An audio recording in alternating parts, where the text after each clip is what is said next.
चलो भाई, चलो जियन भाई, चलते ही मेसर में ओसो जाजो हवे एक दी जाओ ने एक दी नहीं जाओ एम करो का नहीं हो हालो नहीं हो बेन हुई जाओ पंखा चालू कर फास कर हालो मम्मी चलो આપણે નીકળી ગયા છીએ હવે સુરત તરફ જવા માટે અત્યારે લાઈટ હતી નહીં આખી રાત હવે અત્યારે આવી છે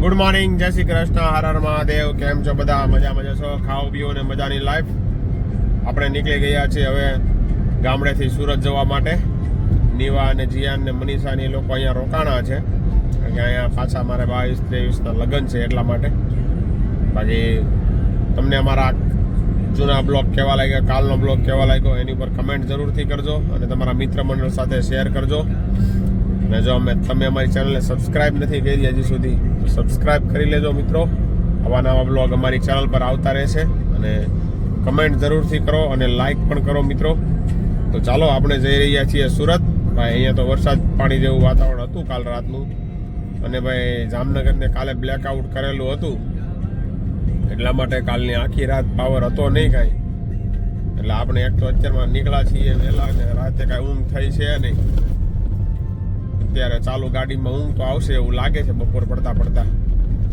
જોઈએ એવું લાગે તો ક્યાંક રસ્તામાં અડધી કલાકનો આરામ કરી લેશી અડધી કલાકની ઊંઘ ખેંચી લેશી એટલે વાંધો નહીં આવે સુરત પહોંચી જશે આરામથી બાકી ચાલો જઈએ છીએ સુરત તરફ જોઈએ હવે યુદ્ધવાળા શું કરે છે ભારત પાકિસ્તાનનું ચાલો ભાઈ ભારતવાળાએ જો રાજકોટમાં એક પ્લેન રેડી જ રાખ્યું છે જરૂર પડે એટલે સીધું રાજકોટથી જ ઉપાડી લેવાનું છે બિહાડીને બધાને આ વખતે તો પાકિસ્તાન વાળાની બોડી ભૂંહી જ નાખવાની છે હો ભાઈ રાજકોટ વાળા ભાઈ અહીંથી વિમાન મોકલે છે ભાઈ તૈયાર થઈ જાતો પાકિસ્તાન વાળા તમારો આજે વારો છે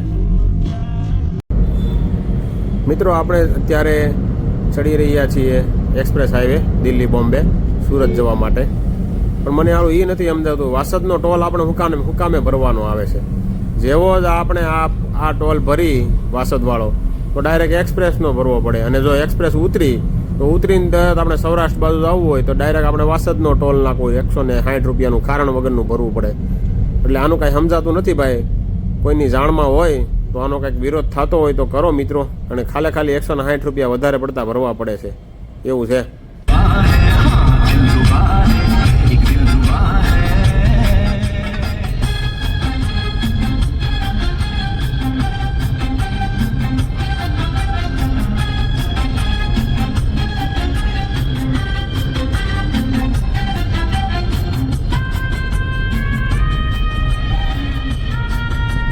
હાલો ભાઈ નર્મદા ગોલ્ડન બ્રિજ આવી ગયો છે મિત્રો એક્સપ્રેસમાંથી નીકળી ગયા છીએ હવે આપણે બાકી જો પુલ તો બાકી અંગ્રેજોએ બનાવ્યા હો ભાઈ આપણા પુલને કાટ ખાઈ ગયા આ પુલ બધા જો હજી એટલા વર્ષોથી હજી હાલે છે હમણાં 5 hours later ચાલો ભાઈ તો આપણે સુરત પહોંચી ગયા છીએ ઘરે આપણે પહોંચી ગયા 8 વાગે પછી આપણે આવીને સૂઈ ગયા હતા વાગ્યા છે 4:45 નાઈ ધોઈને કમ્પ્લીટ થઈ ગયા છીએ હવે અને આપણે કેટલો સામાન ચડાવ્યો ને ત્રીજા માળે જોવો તમે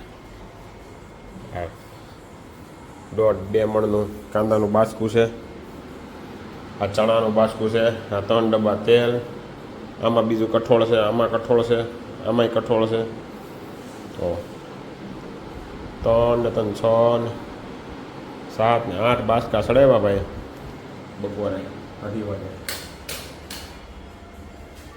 ખીણ આવી જાઓ ભાઈ ગરમી ચડી ગઈ એટલા વજન એક તો વજન એમાં એક કરા દાદરા અને એ બીજા માળે ચડાવવાના મન ચડાવો ભાઈ બપોર વધારે ગરમી ચડાવી દીધી ભાઈ પછી તમને મારો કાલનો બ્લોગ કેવો લાગ્યો કમેન્ટ જરૂરથી કરજો અને તમારા મિત્ર મંડળ સાથે શેર કરજો અને આવા નવા બ્લોગ જોવા માટે અમારી સાથે જોડાઈ રહેજો અને તમારે કમેન્ટ બહુ એટલે બહુ જરૂરી છે મિત્રો એક કમેન્ટ અને એક લાઈક જરૂરથી કરો તો મજા આવે આપણને બ્લોગ બનાવવાની ચાલો 4:05 વાગ્યા છે જેના આપણે સફેદરા લાવ્યા છે કોકનું મંગાવેલું હોય એ આપણે ફોન કરી દઈએ બધાને એટલે જેનું હોય એ લઈ જાય બાકી ચાલો મળીએ થોડી વાર પછી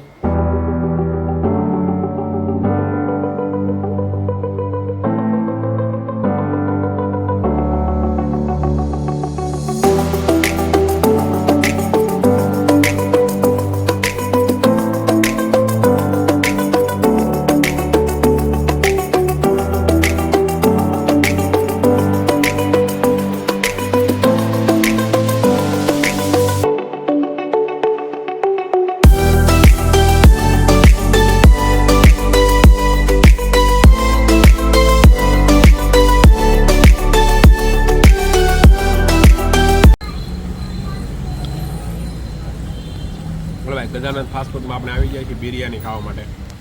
આજે આપણો સુરતમાં પહેલો દિવસ છે ને પહેલા જ દિવસે આપણે બહારનું ખાવાનું ચાલુ કરી દીધું છે. હમણાં ગામડે થોડાક દિવસ છે કાંઈ બહારનું આપણે ખાધું નહોતું એટલા માટે. શું કેવું ધર્મેશભાઈ? ચાલો બિરયાની ખાઈ લઈએ. આવી જાઓ ભાઈ, બિરયાની ખાવા માટે આવી જાઓ. ધર્મેશભાઈ બોલાવે છે ભાઈ. ધર્મેશભાઈનો આગ્રહ છે ભાઈ કે બિરયાની ખાવા માટે આવી જાઓ ભાઈ. ચાલો બિરયાની ખાઈ લઈએ ભાઈ. ટેસ્ટમાં જોરદાર છે. અને આપણે પાઉંભાજી પણ મગાવી છે. આપણે અહીં સ્પેશિયલ આવ્યા હતા પંજાબી ખાવા માટે, પણ 2 જણામાં પંજાબી લેવું પોહાય નહીં. બહુ મોટી ડીશ આવે પંજાબીની. આપણે પહેલાં 2-3 વિડીયો આગળ મૂકેલા છે. લેલા કે ઉંગલી ને એવા 2-3 શાક બનાવે આ લોકો, જોરદાર બનાવે છે. પંજાબી ખાવું હોય ને તો 2-4 જણા જોઈએ. 2 જણાનું કામ નહીં અમારા જવાનું, એટલે અમે રાઈસ લીધા છે.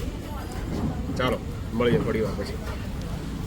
ફાઇનલ મિત્રો બહાર જમીને આપણે ઘરે આવી ગયા છીએ. આજે આપણો સુરતમાં પહેલો દિવસ હતો અને ધર્મેશભાઈને પણ રજા હતી, તો એનો ફોન આવ્યો કે ભાઈ 5:30 વાગે તો કે આપણે બહાર જઈએ ક્યાંક. અમે ચાલો મેં તો જઈએ. બીજું હું એટલા માટે આપણે બહારનો નાસ્તો કરીએ. અમે આપણે હાથે જ રાંધવાનું હતું, એટલે આપણે હાથે રાંધવું ન પડે ને બહારનું થઈ ગયું. કાપનું 1 ટાણું કપાઈ ગયું. અત્યારે તો એ જ ટાર્ગેટ છે આપણો. બાકી ચાલો, જો તમને અમારો બ્લોગ સારો લાગ્યો હોય તો લાઈક કરો, શેર કરો, સબસ્ક્રાઈબ કરો અને તમારા મિત્ર મંડળ સાથે જરૂરથી શેર કરજો મિત્રો. અને અમારી ચેનલને તમે જો સબસ્ક્રાઈબ નથી કરી તો સબસ્ક્રાઈબ કરી લો, જેથી તમને અમારા આવનારા વિડીયોની નોટિફિકેશન મળે અને તમે અમારા વિડીયો જોઈ શકો.